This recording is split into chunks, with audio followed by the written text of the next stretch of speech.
This is episode number 48 of DevOps Paradox with Darren Pope and Victor Farsick. I am Darren. And I am Victor. Victor, we actually got a request from one of the people that we work with. It's like, man, you guys never really have any guests. And I was like, well, we do have guests. She's like, oh, I probably just never listened to them. Because nobody's worthy enough to join this podcast. But yes, oh dear. I can't believe I just said yes to that. That was a slip. But today we do have guests. Victor, do you want to introduce our guests, please?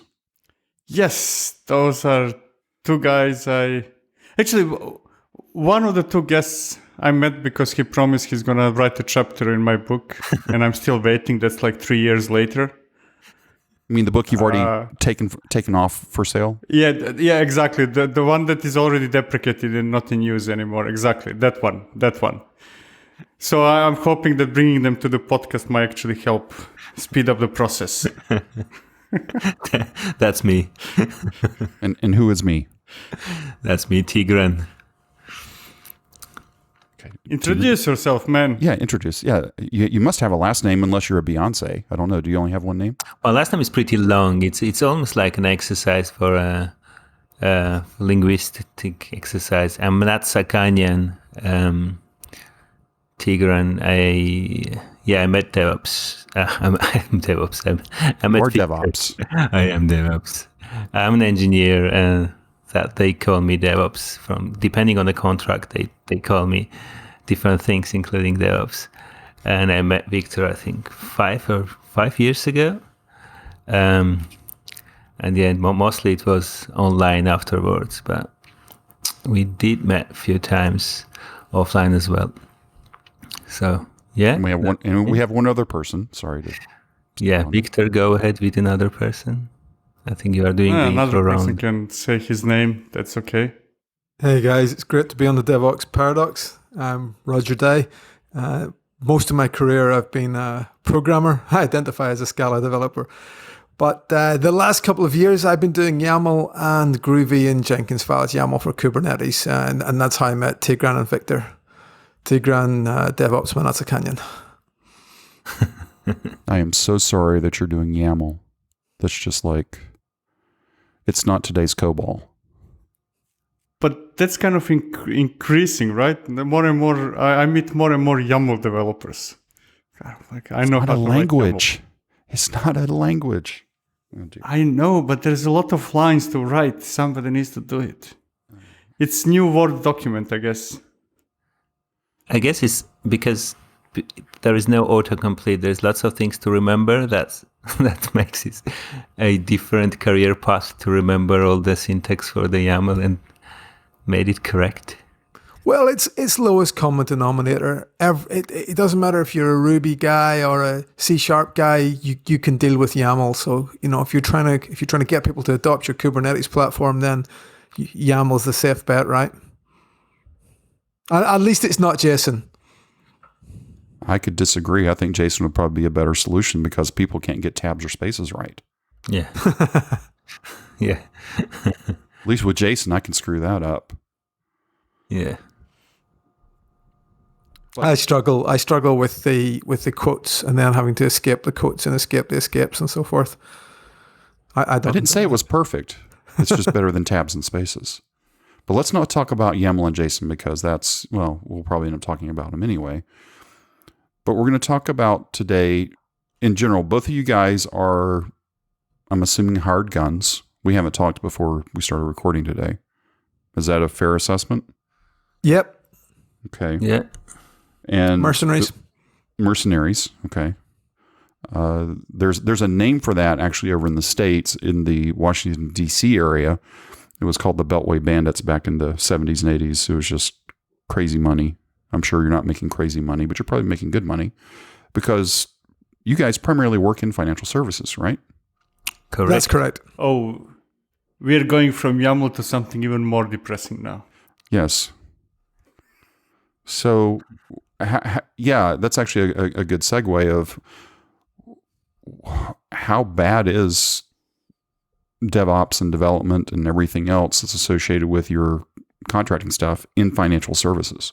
So I think it's a mixed bag. When you have companies those size, and I have worked for a large American bank in the past, and they had, I think, 250,000 employees, if you include the retail stuff. So you could ask any question. You could ask, do they use Kubernetes? Do they use Docker? Do they do Agile? Whatever the question is, the answer is yes. In an organization that size, there are pockets of excellence.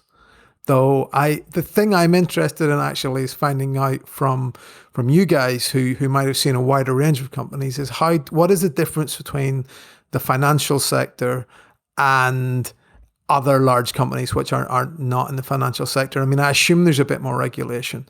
And the banks used to have, before the financial crash in 2008, the banks used to have money and they used to do innovation and they used to compete with the tech companies for the top talent. I'm not sure that that's still the case.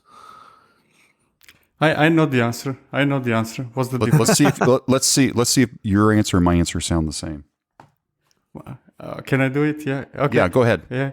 The difference between financial institution and non-financial institutions is that financial institutions have a good excuse not to do stuff. Correct.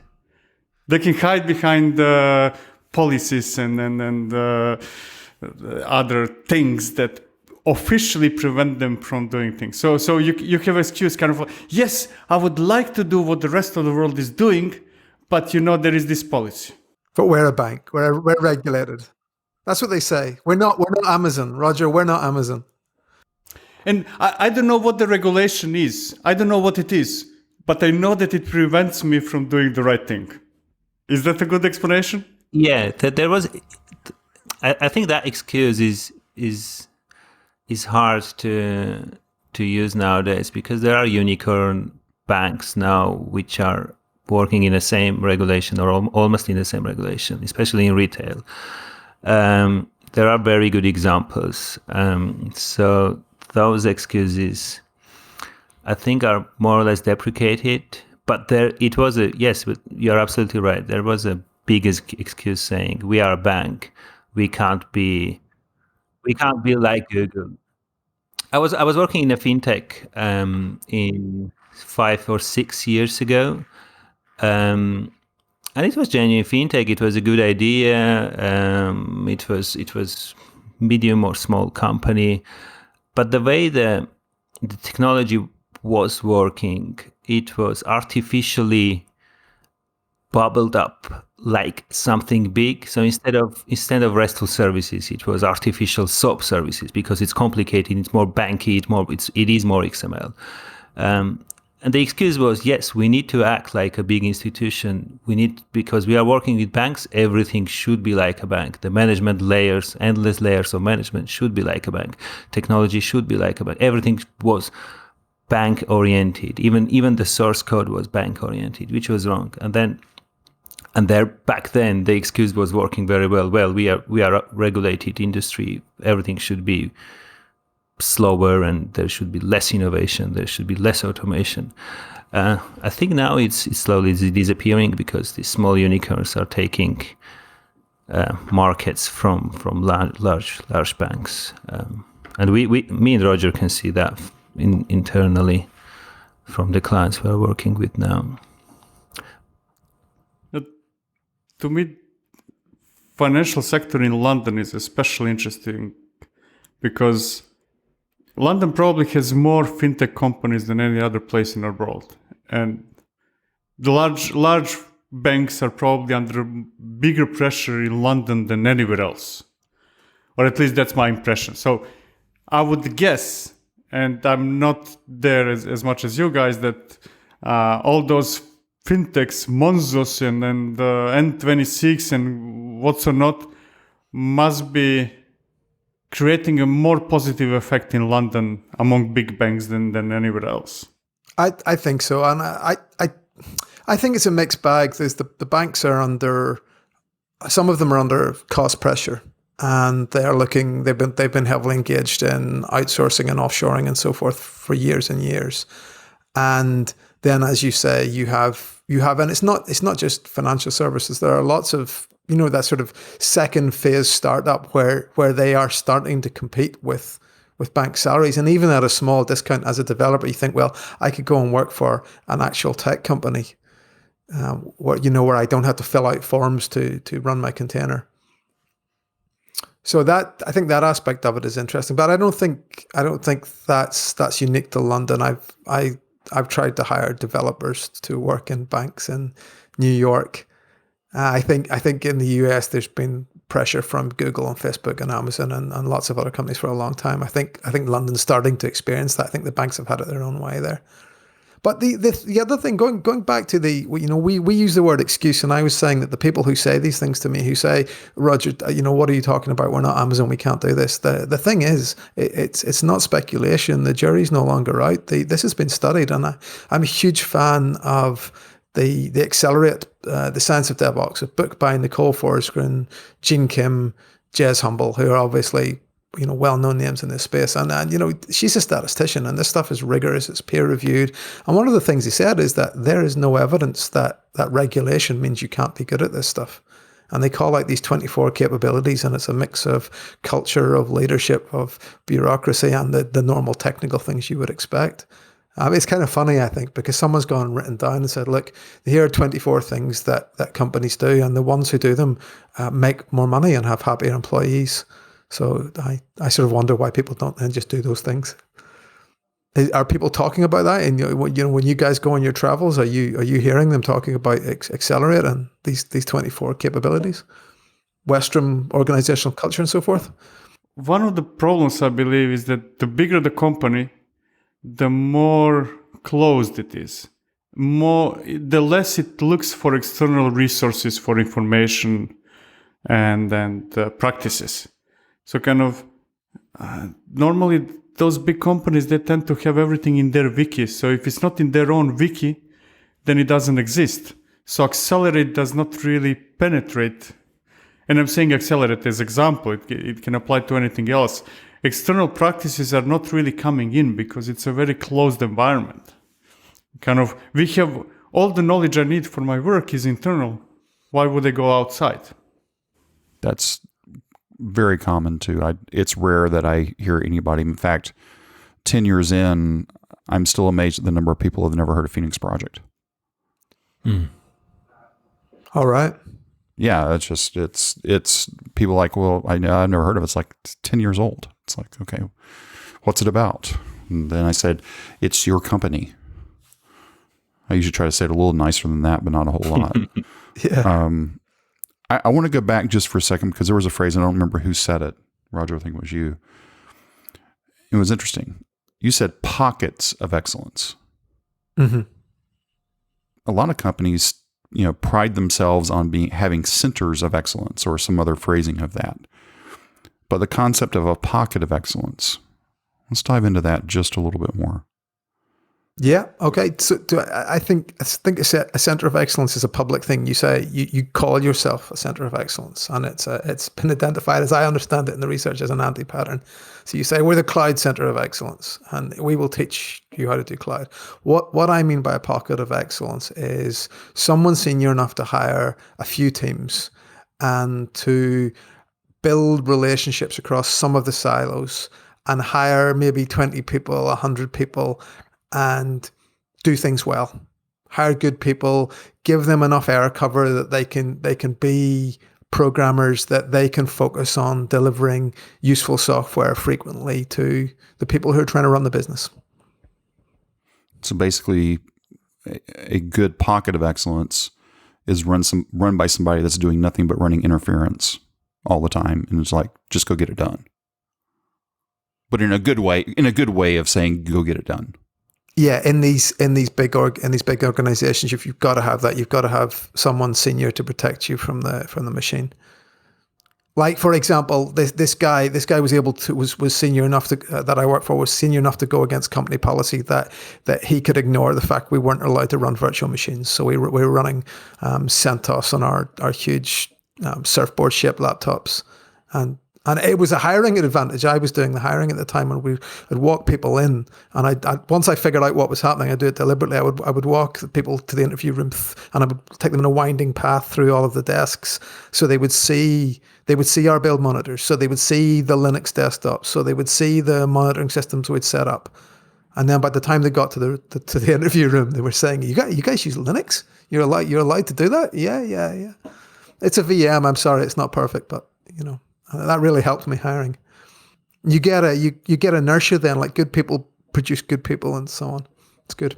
From what I've seen in practice, not necessarily in theory, Center of Excellence is usually yet another department that is created by the corporation and follows the same rules as anybody else, except that they call themselves Center of Excellence and they have some mission. But anyway, they have to follow the same rules, they have the same restrictions and so on and so forth in practice. While what you call, Roger, pockets of excellence, that is usually somebody going rogue, somebody going wild and saying, I'm not going to follow those rules and I have sufficient authority and maybe budget and what's not to actually bring a couple of people on my side. But I'm out of this company. I'm not following your rules type of stuff. Or you don't talk about it. You just say, okay, within this group, this is how we're going to do things. You're not making it public. You're not saying we're going to change the rest of the organization and we're going to have milestones and, that's not your job. A Center of Excellence, I think your job is to change the org. Yeah. Whereas a pocket of excellence is sort of like Fight Club. You don't talk about Fight Club. Exactly. Right? You just fight. Which basically means you're just getting the stuff done while everybody else is having a bunch of ceremony around you. All of a sudden, things are happening because of this pocket. And I think the pockets have a short TTL as well. I've learned that in 2 places. Well, is it short because they're in and out, or is it short because it gets squashed out? I think budgets are changing quite often, and when the change comes, then it is affecting all the pockets. So if it can be that the priority is not delivering software anymore, priority is saving money, and that can be pushed everywhere. And when this kind of priority is a thing, everyone is suffering. It's genuinely just changing everything just to save money. It doesn't matter if as a result of saving money you are losing money next year. That's next year. That's just backing off the problem. But if within a year you are saving money, you are showing that you save money on engineering, on travel, on good engineers. Now you have less good engineers, or some work will be moved to offshore.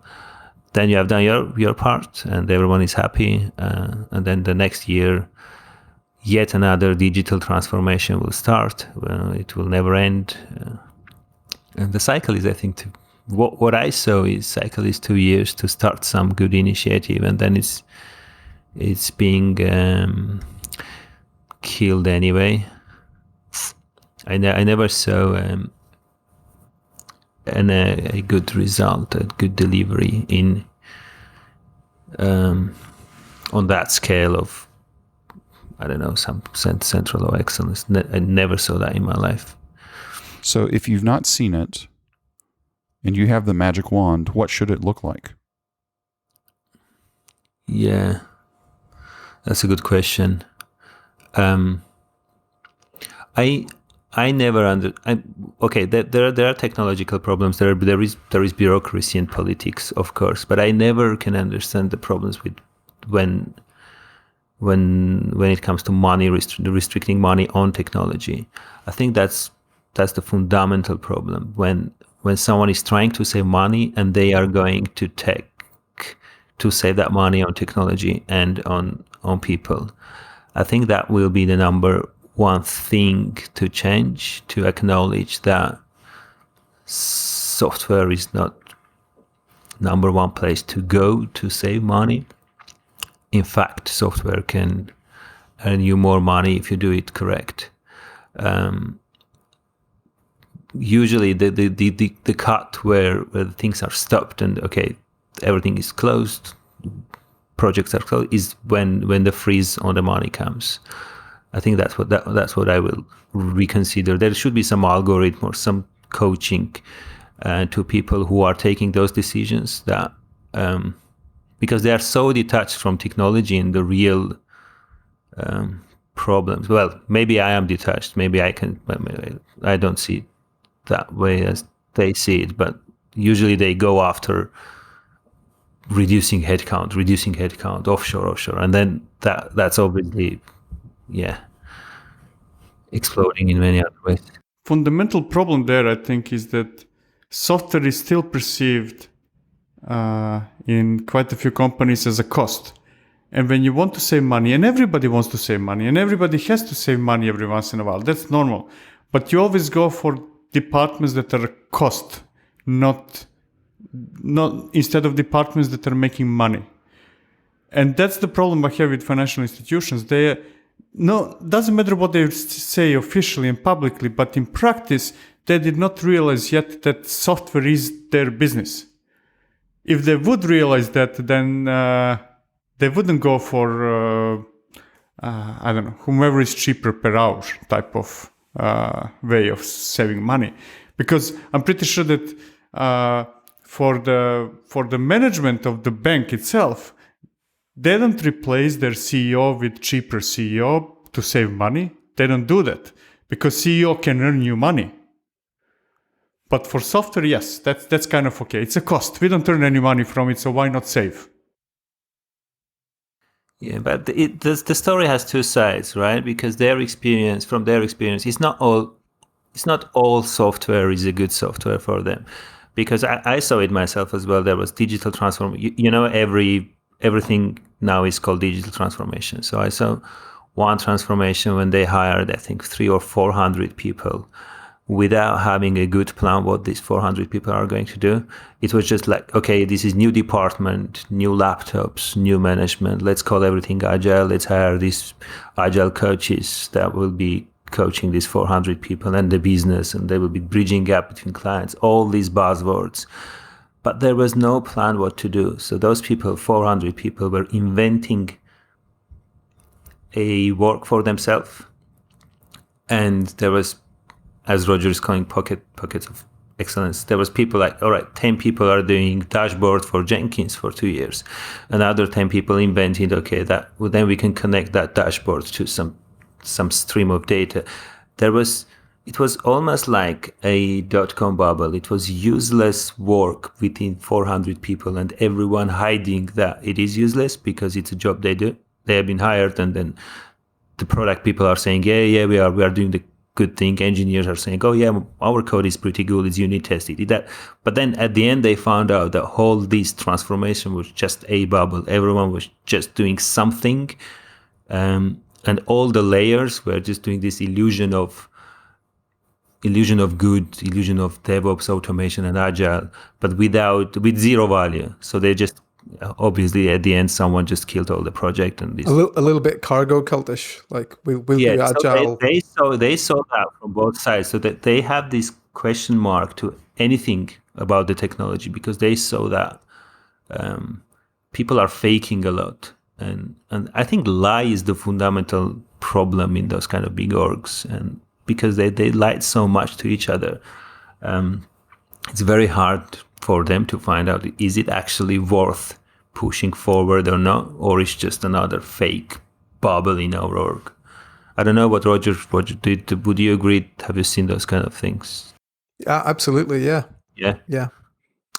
I've been thinking about the difference between, because some of the tech companies now are huge. They have large numbers of staff. They have more money than the banks.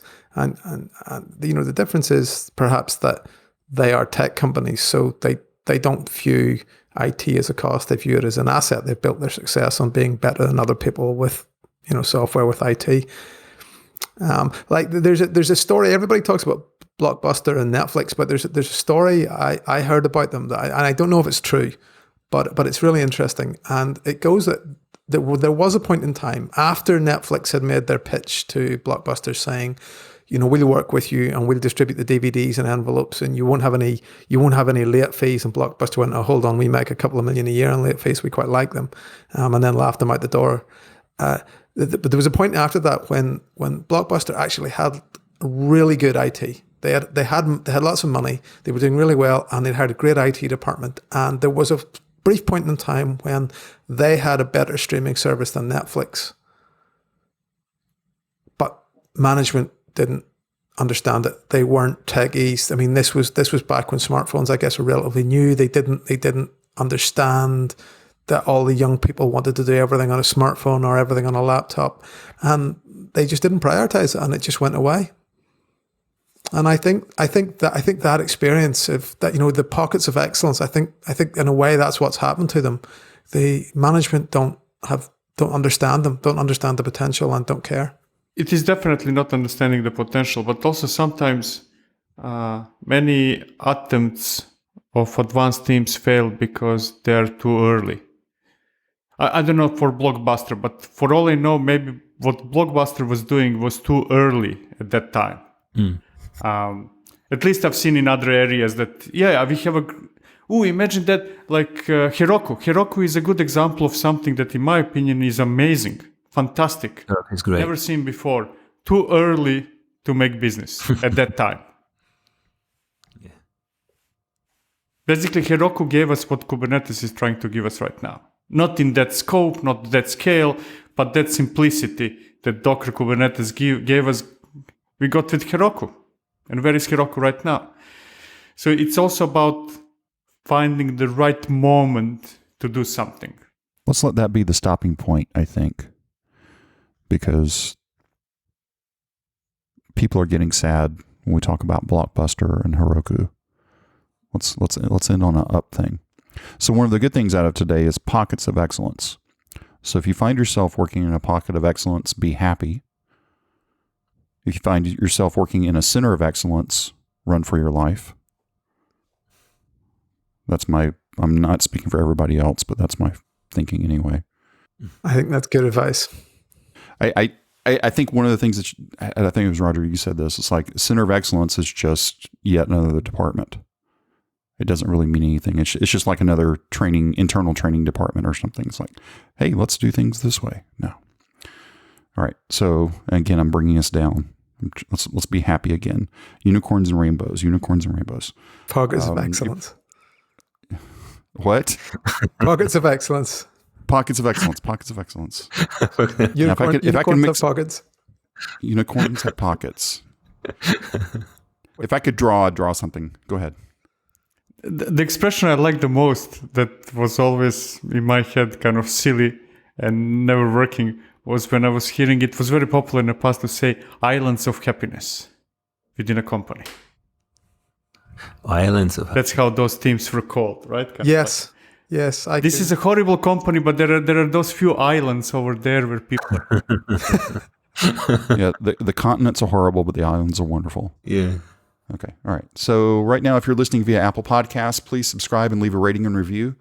All of our contact information, including Twitter and LinkedIn, can be found at devopsparadox.com/contact. If you'd like to be notified by email when a new episode is released, you can sign up at devopsparadox.com. The sign-up form is at the top of every page.